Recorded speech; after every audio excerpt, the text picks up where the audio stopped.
Pride and Prejudice by Jane Austen. Chapter 1. It is a truth universally acknowledged that a single man in possession of a good fortune must be in want of a wife. However little known the feelings or views of such a man may be on his first entering a neighborhood, this truth is so well fixed in the minds of the surrounding families that he is considered the rightful property of some one or the other of their daughters. "My dear Mr. Bennet," said his lady to him one day, "have you heard that Netherfield Park is let at last?" Mr. Bennet replied that he had not. "But it is," returned she, "for Mrs. Long has just been there, and she told me all about it." Mr. Bennet made no answer. "Do you not want to know who has taken it?" cried his wife impatiently. "You want to tell me, and I have no objection to hearing it." This was invitation enough. "Why, my dear, you must know. Mrs. Long says that Netherfield is taken by a young man of large fortune from the north of England, that he came down on Monday in a chaise and four to see the place, and was so much delighted with it that he agreed with Mr. Norris immediately, that he is to take possession before Michaelmas, and some of his servants are to be in the house by the end of next week." "What is his name?" "Bingley." "Is he married or single?" "Oh, single, my dear, to be sure. A single man of large fortune, 4,000 or 5,000 a year. What a fine thing for our girls!" "How so? How can it affect them?" "My dear Mr. Bennet," replied his wife, "how can you be so tiresome?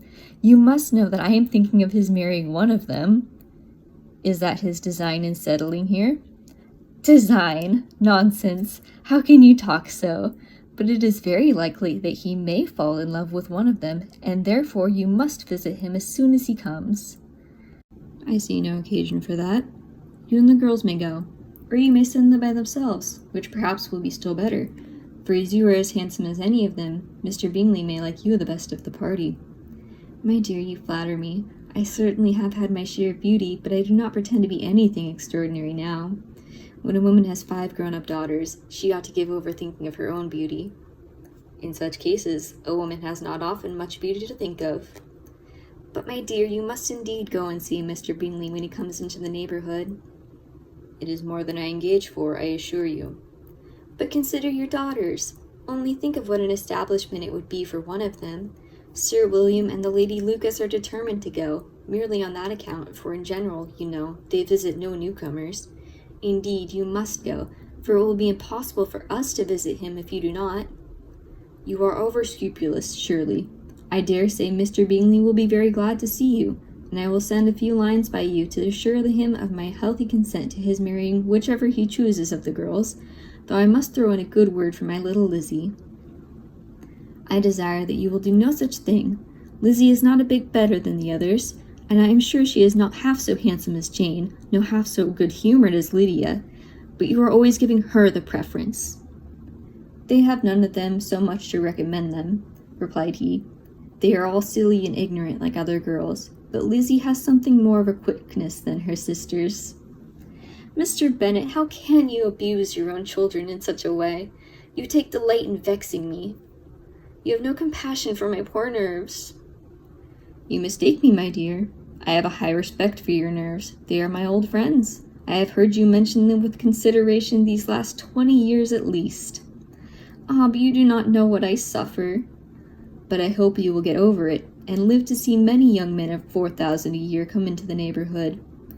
It will be no use to us if 20 such men should come, since you will not visit them."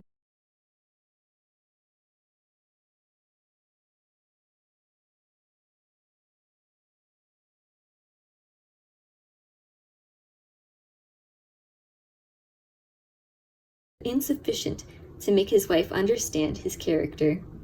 Her mind was less difficult to develop.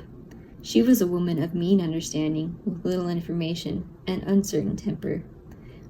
When she was discontented, she fancied herself nervous. The business of her life was to get her daughters married. Its solace was visiting and news.